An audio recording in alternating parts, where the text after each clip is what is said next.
iron will, golden spike. Long ago, the world felt very big. Two countries, Canada and the United States, dreamed of a new path.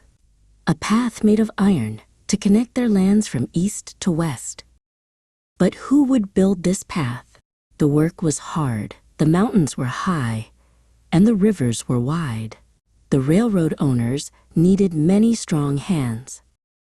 Far across the ocean, in China, a young man named Wei heard of this great work. He was poor, but his heart was full of hope. He wanted to help his family.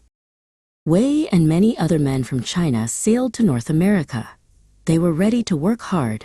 They promised to send money home to their families. The days were long and the sun was hot. The work was dangerous. Wei and his friends laid heavy tracks and blasted through mountains. They missed their homes and their families.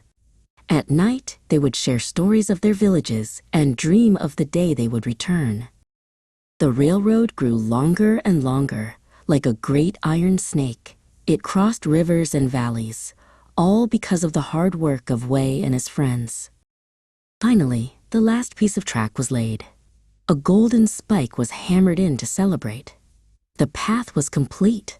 But for Wei and the other Chinese workers, the journey was not over.